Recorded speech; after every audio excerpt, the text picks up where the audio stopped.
And it's time for Question of the Week.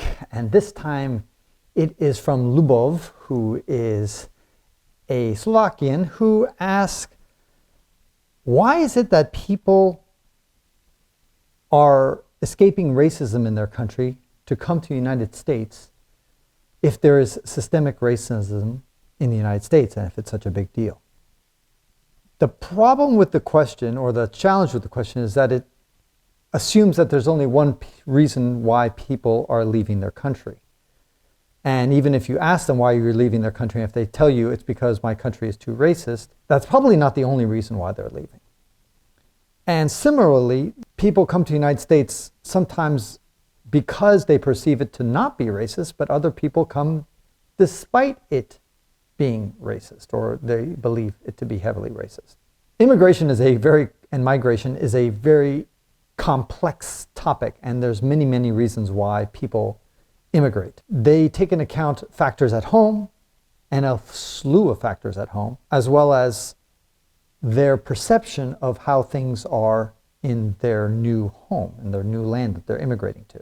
Those perceptions could be wrong, and they could be in a very particular situation in their home country, their original country.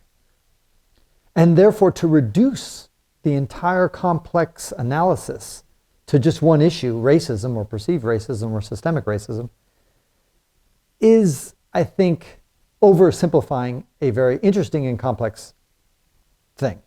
I will say this, though.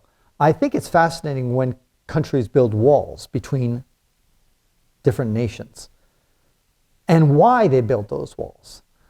Because, for instance, North Korea builds a wall between South Korea and it, not because they're afraid of South Koreans coming into North Korea, but because they don't want North Koreans to leave. Similarly, the Berlin Wall was there for the same reason. It's not because Western Europeans were just clamoring to get into communist Eastern Europe or the Eastern Bloc countries. No, it was because the Eastern Bloc countries really want to exit. And meanwhile, you have other walls. For example, the wall that is between, the partial wall that is between the United States and Mexico is there not to keep Americans from escaping, but rather to keep Mexicans and other Latin Americans from coming into the United States. Same thing goes with Turkey and Greece. Greece built a wall there to keep people from Turkey out and not to prevent Greece from leaving. And I think it is a huge compliment in some ways when a country actually decides to build a wall between themselves and their neighbor to stop their neighbor from coming in, because it signals saying, we are an attractive place and we know it, and so therefore we need to create a wall here because we're getting too many people coming in.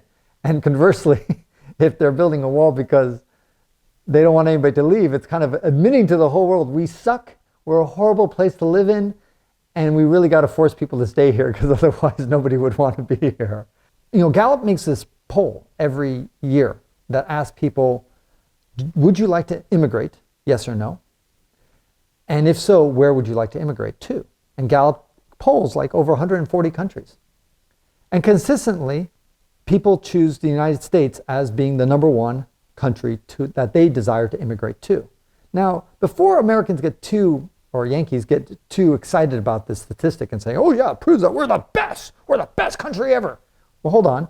Part of it is simply that America has great marketing, for sure.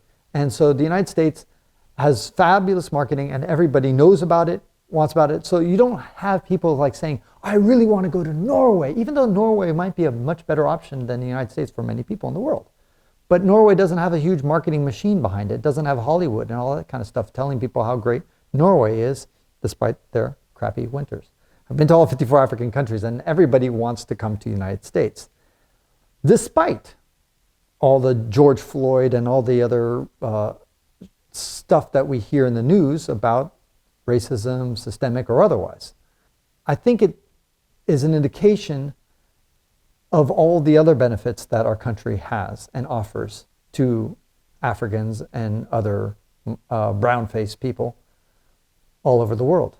That they know intuitively that the United States is a welcoming place, despite our many, many failures and our well-known disasters that we've had with regard to racism. And of course, our historic sense. But I think what Americans fail to do is they fail to understand how racist other countries are. And we have this notion that we are the worst and most racist country in the world, when in fact we're one of the least racist countries in the world. Those who don't realize that haven't traveled much, and certainly haven't traveled with a black person or being black. This all proves, I think, that maybe America is not as bad as some people might perceive it to be, and certainly in comparison to other countries. And I would really encourage people to go out there and travel more so that they can kind of get a sense of that, and ask brown-skinned people in certain countries if they feel like they're treated like second-class citizens or not. And you might realize that, you know what, America sucks, but other places suck a bit more for minorities. So I hope that helps. This is Francis Tapon encouraging you to wander and learn.